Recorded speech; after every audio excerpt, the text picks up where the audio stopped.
Hey, squirrel listeners. Diego wanted to sit on my lap. Wish I had a spot to put him where you could see him.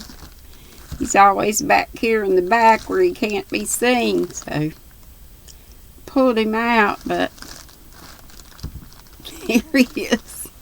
Here he is. Alright, we'll set him right over here. He'll be listening. Whoa, he's going to fall down. He's going to take a rest. We're on chapter 21. Sorry again for yesterday. I didn't get back to it. Called Out of the Shadow. They had been together for an hour, the husband and the wife. The first excitement was now over, and Sylvia stood behind him, tearless and tranquil, while Moore, looking like a man out of whom the sea had drenched both strength and spirit, leaned his weary head against her, trying to accept the great loss, enjoy the great gain which had befallen him. Hitherto all their talk had been of Warwick, and as Moore concluded the history of the month so tragically ended, for the first time he ventured to express wonder at the calmness with which his hearer received the sad story. "How quietly you listen to words which it wrings my heart to utter. Have you wept your tears dry, or do you still cling to hope?" "No, I feel that we shall never see him any more, but I have no desire to weep. For tears and lamentations do not belong to him. He died a beautiful, noble death. The sea is a fitting grave for him, and it's pleasant to think of him asleep there, quiet at last. I cannot feel so. I find it hard to think of him as dead. He was so full of life, so fit to live, and therefore fit to die. Imagine him as I do, enjoying the larger life he longed for, and growing to be the strong, sweet soul whose foreshadowing we saw and loved so here. Sylvia, I have told you of the beautiful change which befell him in those last days, and now I see the same in you. Are you, too, about to leave me when I have just recovered you? I shall stay with you all my life. Then Adam was less to you than you believed, and am I more? Nothing has changed. Adam is all he ever was to me, and you are all you ever can be, but I... Then why send for me? Why say you will stay with me all your life, Sylvia? For God's sake, let there be no more delusion or deceit.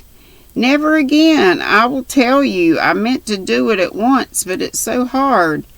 She turned her face away, and for a moment neither stirred. Then, drawing his head to its former resting place, she touched it very tenderly, seeing how many white threads shone among the brown, and as her hand went to and fro with an inexpressibly soothing gesture, she said in a tone whose quietude controlled his agitation like a spell, "Long ago, in my great trouble, faith told me that for every human effort or affliction there were two friendly helpers, time and death. The first has taught me more gently than I deserved, has made me humble, and given me hope that through the errors I may draw virtue from repentance.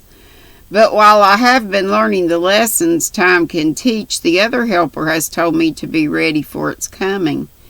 Geoffrey, I sent for you because I knew you would love to see me again before we must say the long goodbye." "Oh, Sylvia, not that. Anything but that. I cannot bear it now." "Dear heart, be patient. Lean on me, and let me help you bear it, for it is inevitable." "It shall not be. There must be some help, some hope. God would not be so pitiless as to take both. I shall not leave you yet. He does not take me. It is I who, by wasting life, have lost the right to live." "But is it so? I cannot make it true. You look so beautiful, so blooming, and the future seems so sure. Sylvia, show it to me, if it must be." She only turned her face to him, only held up her transparent hand, and let him read the heavy truth. He did so, for now he saw that the beauty and the bloom were transitory as the glow of leaves. that frost makes fairest as they fall, and felt the full significance of the great change which had come. He clung to her with a desperate yet despairing hold, and she could only let the first passion of his grief have way, soothing and sustaining, while her heart bled, and the draught was very bitter to her lips. "Hush, love, be quiet for a little, and when you can bear it better, I will tell you how it is with me." "Tell me now. Let me hear everything at once. When did you know? How are you sure? Why keep it from me all this time?" "I have only known it for a little while, but I'm very sure, and I kept it from you that you might come happily home, for knowledge of it would have lengthened every mile and made the journey one long anxiety. I could not know that Adam would go first, and so make my task doubly hard. Come to me, Sylvia. Let me keep you while I may. I will not be violent. I will listen patiently, and through everything remember you." He did remember her, so thoughtfully, so tenderly, that her little story flowed on uninterrupted by sigh or sob, and while he held his grief in check, the balm of submission comforted his sore heart. Sitting by him, sustaining and sustained, she told the history of the last 6 months, till just before the sending of the letter. She paused there a moment, then hurried on, gradually losing the consciousness of present emotion and the vivid memory of the past. "You have no faith in dreams. I have, and to a dream I owe my sudden awakening to the truth. Thank and respect it, for without its warning I might have remained in ignorance of my state until it was too late to find and bring you home. God bless the dream and keep the dreamer." This was a strange and solemn vision, one to remember and to love for its beautiful interpretation of the prophecy that used to awe and sadden me, but never can again. I dreamed that the last day of the world had come. I stood on a shadowy housetop in a shadowy city, and all around me, far as I could reach, thronged myriads of people, till the earth seemed white with human faces. All were mute and motionless, as if fixed in a trance of expectations, for none knew how the end would come. Utter silence filled the world, and across the sky a vast curtain of the blackest cloud was falling, blotting out face after face and leaving the world a blank. In that universal gloom and stillness, far above me in the heavens, I saw the pale outlines of a world stretching from horizon to horizon. Letter after letter came out full and clear, till all across the sky, burning with a ruddy glory stronger than the sun, shone the great word, Amen. As the last letter reached its bright perfection, a long waft of wind broke over me like a universal sigh of hope from human hearts. For far away on the horizon's edge, all saw a line of light that widened as they looked, and through that rift between the dark earth and the darker sky rolled in a softly flowing sea. Wave after wave came on, so wide, so cool, so still. None trembled at their approach. None shrunk from their embrace, but all turned toward that ocean with a mighty rush. All faces glowed in its splendor, and million after million vanished with longing eyes fixed on the arch of light through which the ebbing sea would float them when its work was done. I felt no fear, only the deepest awe, for I seemed such an infinitesimal I'm not sure I said that right. I know the word, but it's not easy. Atom of the countless host that I forgot myself.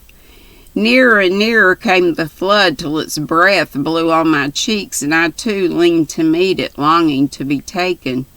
A great wave rolled up before me, and through its soft glimmer I saw a beautiful, benignant face regarding me.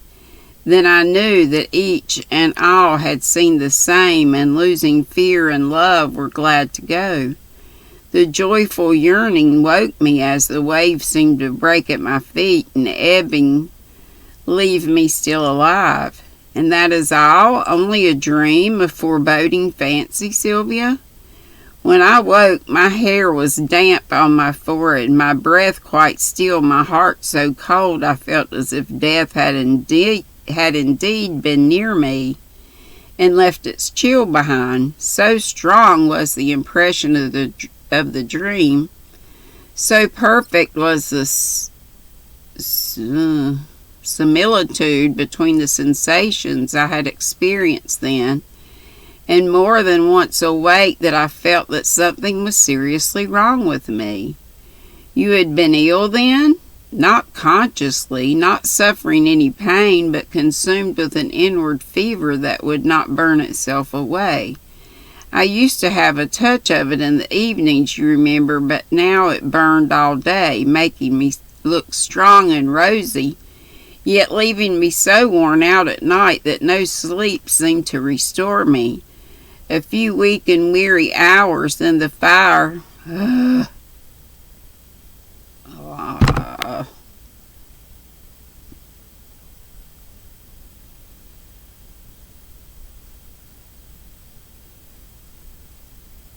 Doggone it.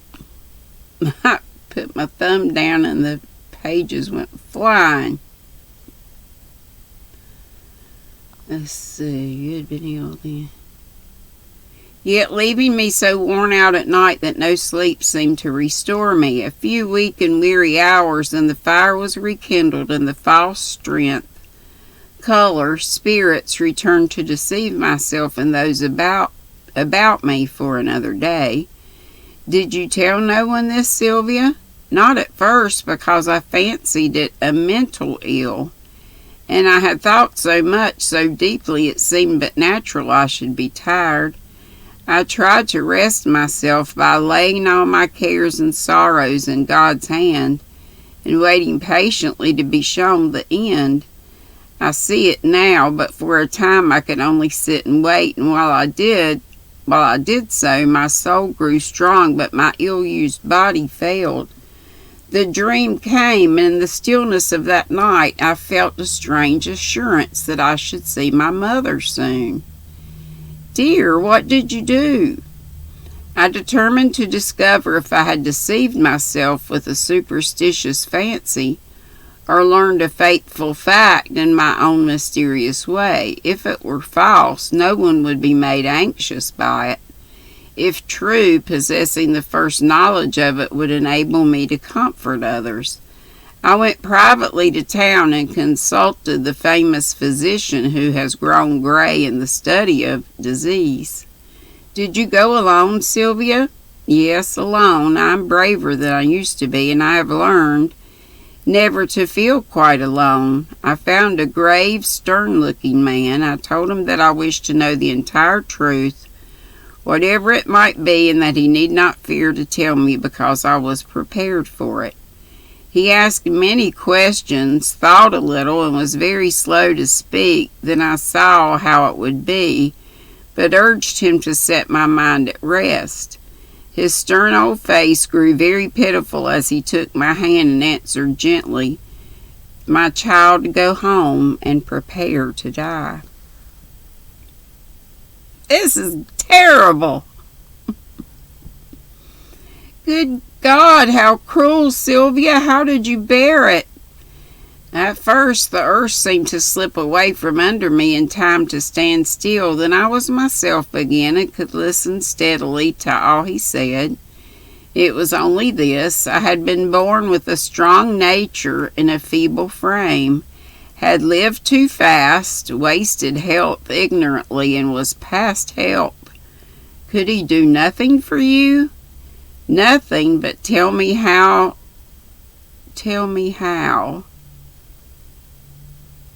Nothing but tell me how to husband my remaining strength, and make the end easy by the care that would have kept me longer had I known this sooner. And no one saw your danger, no one warned you of it, and I was away, Father could not see it, for I looked well and tried to think I felt so. Mark and Jessie were absorbed in baby, Sylvia, and Prue was gone. You might have seen and helped me, for you have the intuitions of a woman in many things. But I could not send for you then because I could not give you what you asked. Was it wrong to call you when I did and try to make the hard fact easier to bear by telling it myself? Heaven bless you for it, Sylvia. It was truly generous and kind. I never could have forgiven you had you denied me the happiness of seeing you again. And you have robbed the truth of half its bitter pain by telling it yourself. A restful expression came into her face, and a sigh of satisfaction proved how great was the relief of feeling that for once her heart had prompted her aright. Moore let her rest a little, then asked with a look more pathetic than his words, "What am I to you now? Where is my home to be?"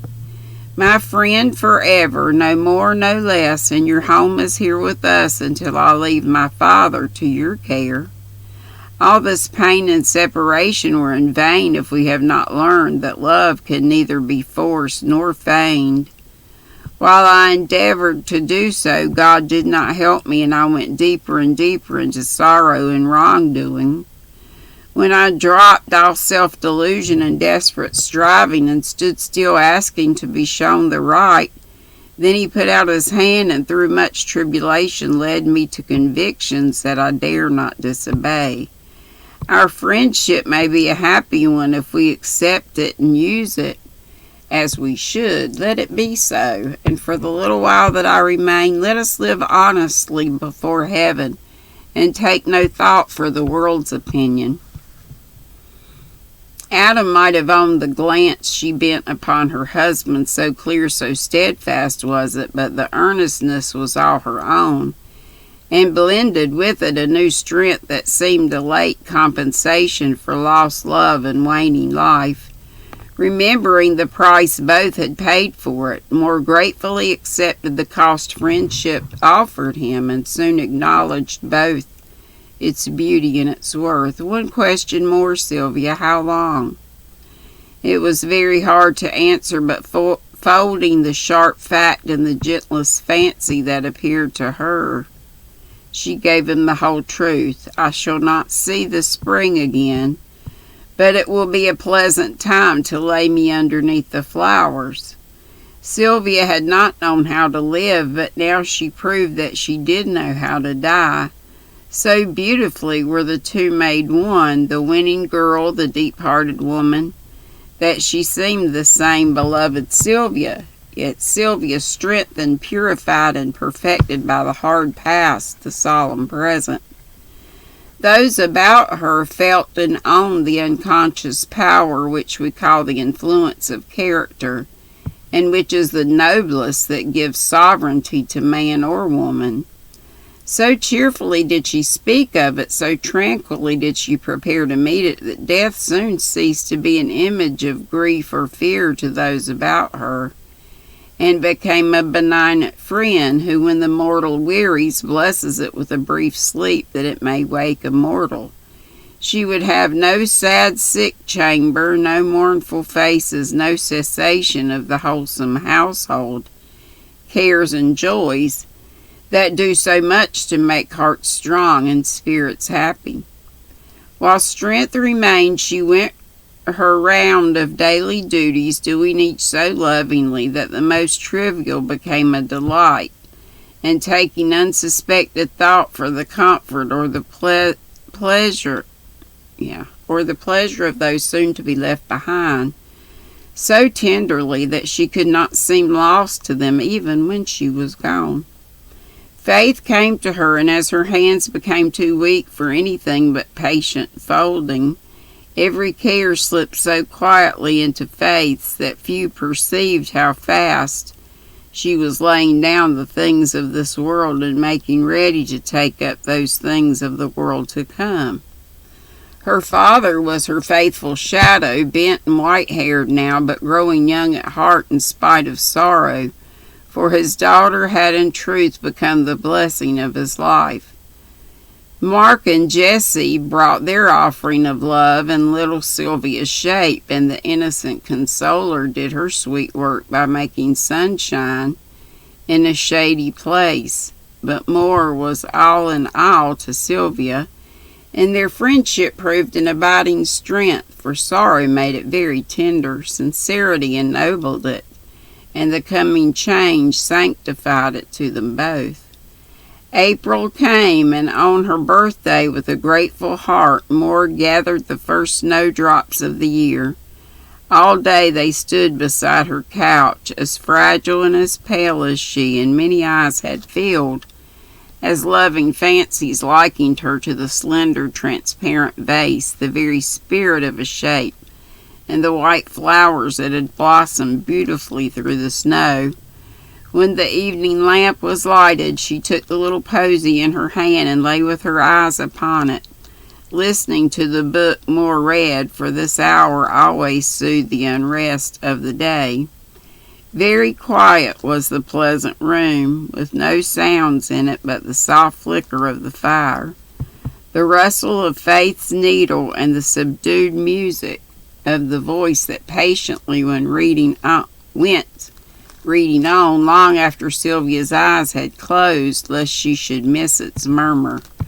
For an hour she seemed to sleep, so motionless, so colorless, that her father, always sitting at her side, bent down at last to listen at her lips.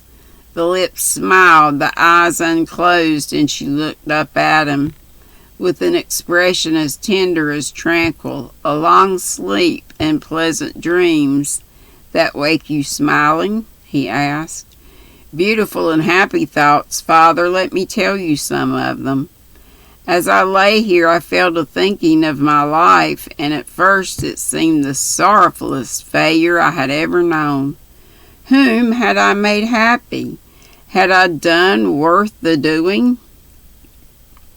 Where was the humble satisfaction that should come hand in hand with death? At first I could find no answers to my questions, and thought my 21 years do not seem long to live. I felt as if it would have been better for us all if I had died a newborn baby in my mother's arms. My child, say anything but that, because it is I who have made your life a failure. Wait a little, Father, and you will see that it is a beautiful success. I have given happiness, have done something worth the doing. Now I see a compensation for all seeming loss, and heartily thank God that I did not die till I had learned the true purpose of all lives.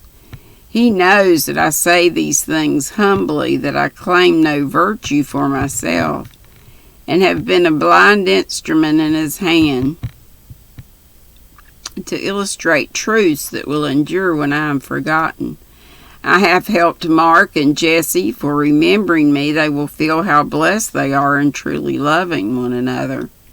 They will keep little Sylvia from making mistakes like mine, and the household, joys and sorrows we have known together, will teach Mark to make his talent a delight to many by letting art interpret nature.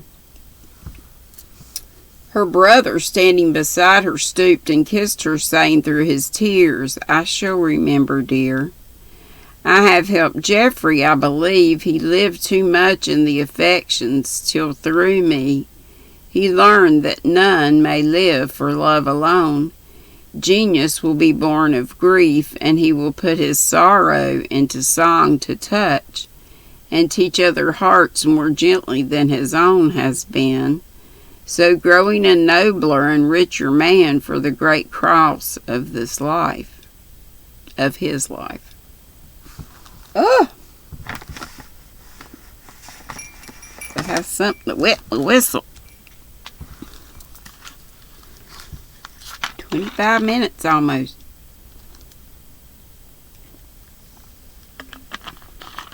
Lordy, let this chapter be done. Let's see how much more I have. I think I'm about done.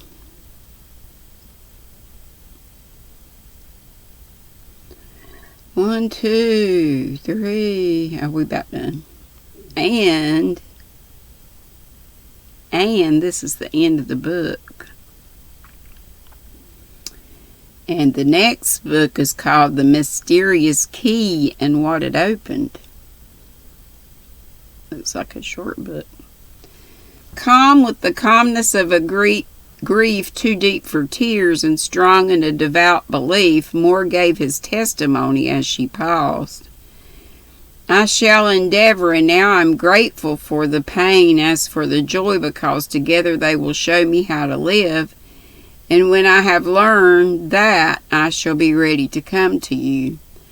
I think I have served Adam. He needed gentleness as Jeffrey needed strength. And I, unworthy as I am, woke that deep heart of his and made it a fitter mate for his great soul. To us it seems as if he left his work unfinished.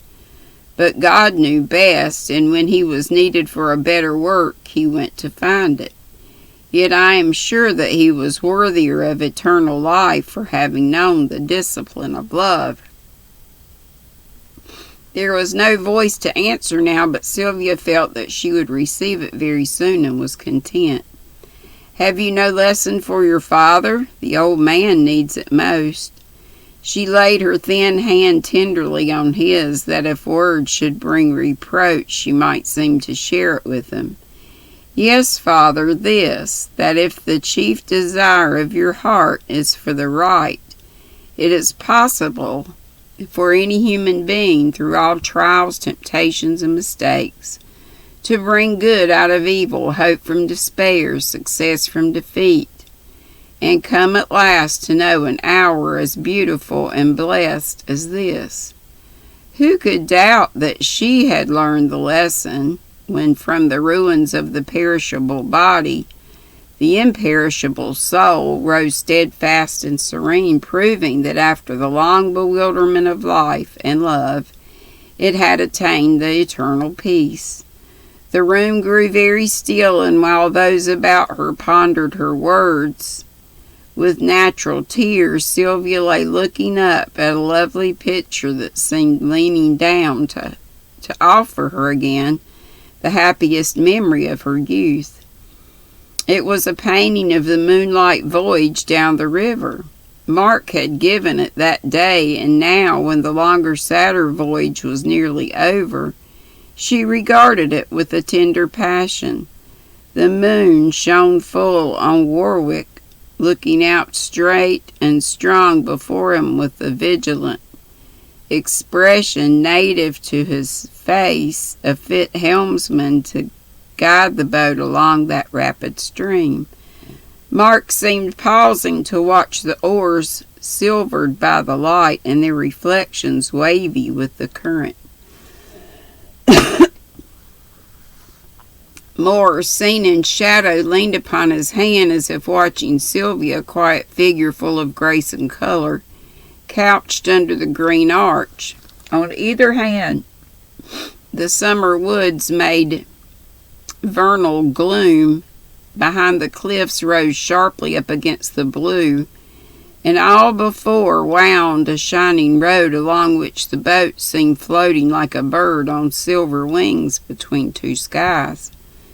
So long she lay, forgetful of herself and all about her, that Moore saw she needed rest, for the breath fluttered on her lips. The flowers had fallen one by one, and her face wore the weary yet happy look of some patient child waiting for its lullaby.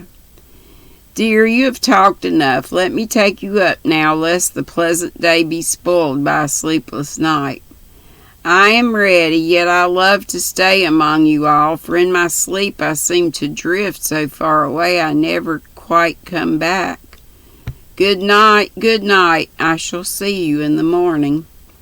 With a smile, a kiss for all, they saw her fold her arms about her husband's neck and lay down her head as if she never cared to lift it up again.